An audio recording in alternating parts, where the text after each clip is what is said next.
দর্শক স্বাগত জানাচ্ছি রেলনিউজ24.com এর ফেসবুক পেজে। দর্শক এই মুহূর্তে আপনাদের যুক্ত করেছি ঢাকার কমলাপুর রেল স্টেশন থেকে এবং দেখানোর চেষ্টা করছি এই কমলাপুর রেল স্টেশনে আজ ছুটির দিনের যে সার্বিক চিত্র রয়েছে সেই চিত্র এবং পাশাপাশি বিভিন্ন যে গন্তব্যের ট্রেন ছেড়ে যাওয়ার সময়সূচি রয়েছে সেগুলো আপনাদের দেখানোর চেষ্টা করবে। কিছুক্ষণ পূর্বেই একটি ট্রেন এই কমলাপুর রেল স্টেশনে আসার ফলে সেই ট্রেনটিতে অবস্থানরত যে যাত্রী সংখ্যক যারা রয়েছেন তারা পর্যায়ক্রমে বের হয়ে যাচ্ছেন এবং বের হওয়ার সময় যারা রয়েছেন তারা প্রতিজনই টিসি এবং যারা টিকিট চেকার আছে তাদের কাছে টিকিট দেখানোর পরবর্তীতেই তারা বের হতে পারছে। যদি আপনাদের দেখায় যে প্রতিটি যাত্রীর যে টিকিট চেকিং সেই টিকিট চেকিংয়ের মাধ্যমেই তাকে বের হতে দিচ্ছে এবং আপনাদের বলতে চাই আমরা উল্লেখযোগ্য সংখ্যক যাত্রী দেখেছি যাদের টিকিট না থাকার ফলে তাদের জরিমানাও করা হচ্ছে। যদি দেখায় যে সামনেই যারা রয়েছেন তাদের টিকিট না থাকার ফলে তাদের জরিমানা বা অন্যান্য যে ব্যবস্থা নেওয়া হয়ে থাকে আইনানুগ সেই ব্যবস্থা নেওয়া হচ্ছে।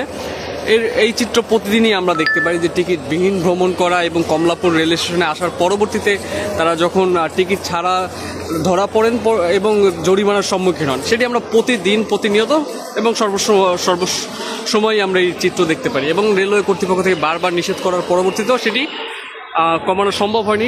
টিকিটবিহীন যে ভ্রমণের প্রবণতা সেটি যাত্রীদের মধ্যে আমরা প্রতিনিয়তই দেখতে পারি এবং পাশাপাশি যদি আপনাদের দর্শক একটু দেখাই যে এই কমলাপুর রেল স্টেশন থেকে বিভিন্ন যে গন্তব্য রয়েছে সেই গন্তব্যের ট্রেন ছেড়ে যাওয়ার সময়সূচি আপনাদের যদি একটু দেখানোর চেষ্টা করি।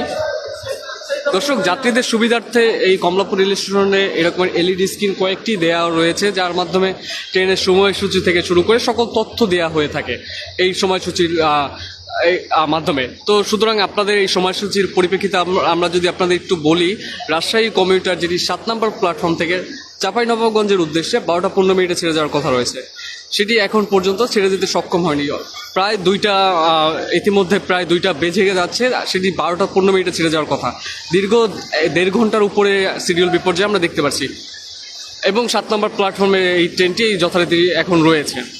আশা করা যায় কিছুক্ষণের মধ্যেই ছেড়ে যেতে সক্ষম হবে। সিল্ক সিটি যেটি রাজশাহীর উদ্দেশ্যে 2টা 30 মিনিটে ছেড়ে যাওয়ার কথা রয়েছে, সেটির প্ল্যাটফর্ম নাম্বার এখন পর্যন্ত উল্লেখ করা হয়নি। নারায়ণগঞ্জ কমিউটার যেটি শহরতলি প্ল্যাটফর্ম থেকে নারায়ণগঞ্জের উদ্দেশ্যে 2টা 45 মিনিটে ছেড়ে যাওয়ার কথা রয়েছে। মধুমতি এক্সপ্রেস যেটি শহরতলি প্ল্যাটফর্ম থেকে রাজশাহীর উদ্দেশ্যে ঠিক 3টায় ছেড়ে যাওয়ার কথা রয়েছে। উপকূল এক্সপ্রেস যেটি নোয়াখালীর উদ্দেশ্যে 3টা 10 মিনিটে ছেড়ে যাওয়ার কথা রয়েছে, সেটির প্ল্যাটফর্ম নাম্বার এখন পর্যন্ত উল্লেখ করা হয়নি। জামালপুর কমিউটার যেটি দেওয়ানগঞ্জের উদ্দেশ্যে 3টা 40 মিনিটে ছেড়ে যাওয়ার কথা রয়েছে, সেটিরও প্ল্যাটফর্ম নাম্বার এখন পর্যন্ত উল্লেখ করা হয়নি। সিরাজগঞ্জ এক্সপ্রেস যেটি সিরাজগঞ্জের উদ্দেশ্যে 4টা 15 মিনিটে ছেড়ে যাওয়ার কথা রয়েছে, সেটিরও প্ল্যাটফর্ম নাম্বার এখন পর্যন্ত দেওয়া হয়নি। দর্শক যেমনটি আপনারা দেখছেন যে যাত্রীদের যে চাপ আজ বন্ধের দিন ফলে যাত্রীদের চাপ স্বাভাবিকের তুলনায় কিছুটা বৃদ্ধি পেয়েছে।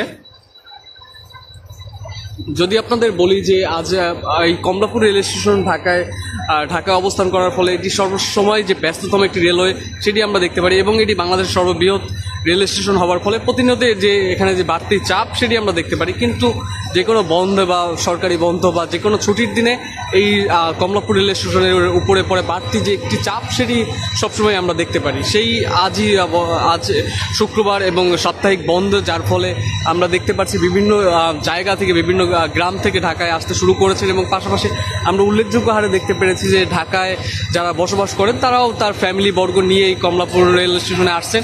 কেউ আসছেন যে ফ্যামিলিকে ট্রেনে তুলে দেওয়ার জন্য, আবার কেউ সব পরিবারের সহ এই ঢাকা ত্যাগ করছেন, সেই চিত্র আমরা দেখতে পেরেছি। দর্শক আমরা যেমনটি দেখছেন যে এই সামনেই যারা রয়েছেন বাকবিতণ্ডা বা চেকিং হচ্ছে, তাদের অধিকাংশেরই টিকিট নেই। যখন টিকিট না থাকে ধরা পড়েন, পরবর্তীতে এই আইনানুগ যে ব্যবস্থা নেওয়া হয় বাকবিতণ্ডায় এবং যে জরিমানা দিতে অস্বীকৃতি জানায় যাত্রীরা এবং তার ফলে যে বাকবিতণ্ডা এবং একটি জটলা তৈরি হয় এবং পাশাপাশি যে বিশৃঙ্খলা সেটি তো রয়েছেই।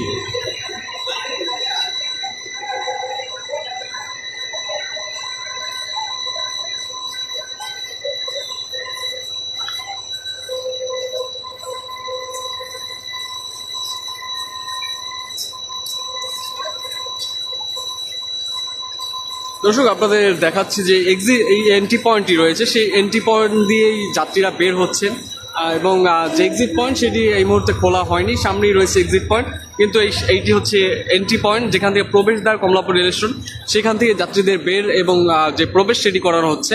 আলাদা কোনো গেটটি সেই এক্সিট পয়েন্টটি খোলা হয়নি, যার ফলে এই গেটটির উপরে বেশি যে বাড়তি চাপ সেটি পড়া হয়েছে এটি সাধারণত কয়েকটি কারণে করা হয়।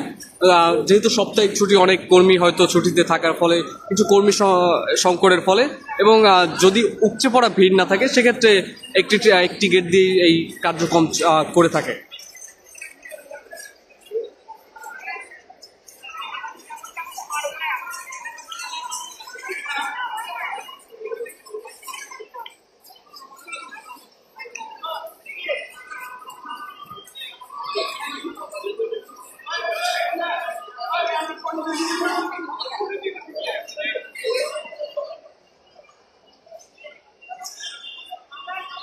এবং দর্শক, আপনাদের একটু বলে রাখতে চাই যে এই কমলাপুর রেল স্টেশনে আসার পরবর্তীতে আপনারা বিভিন্ন সহায়তা কেন্দ্র পেয়ে থাকবেন। আরএনবি সহায়তা কেন্দ্র এবং বাংলাদেশ রেলওয়ে তথ্য সেবা কেন্দ্র, পাশাপাশি লস্ট অ্যান্ড ফাউন্ড সেন্টার, যেখানে আপনার কোনো কিছু হারানো গেলে আপনারা সেখানে অভিযোগ করতে পারবেন, পাশাপাশি পেয়ে থাকলে সেটিও সেখানে জমা দিতে পারবেন। এবং বাংলাদেশ রেলওয়ে পুলিশ সেবা কেন্দ্র সেটিও রয়েছে। এবং আপনাদের একটু জানিয়ে রাখতে চাই যে আপনাদের রেল ভিত্তিক কোনো সহায়তার প্রয়োজন হলে সেক্ষেত্রে আপনারা মুঠোফোনের মাধ্যমে সেই তথ্যটি পেয়ে থাকবেন। 131 নাম্বারে কলের মাধ্যমে আপনারা সেখানে তথ্য পেয়ে থাকবেন। এবং পাশাপাশি যারা রয়েছেন এই কমলাপুর রেল স্টেশনে বিশ্রামাগারও রয়েছে, নামাজের স্থান রয়েছে। তো প্রতিটি যে যাত্রীদের যে সুবিধা সেটি বিবেচনা করে প্রতিটি ব্যবস্থা নেওয়া হয়েছে। এবং যাত্রীদের যাতে সুবিধা হয়, কোন ট্রেন কোন প্ল্যাটফর্মে রয়েছে, সময়সূচি থেকে শুরু করে সেক্ষেত্রেও এলইডি স্ক্রিন অনেক জায়গায় স্থাপন করা হয়েছে, যাতে যাত্রীরা নির্বিঘ্নে তাদের যাত্রাটি করতে পারেন।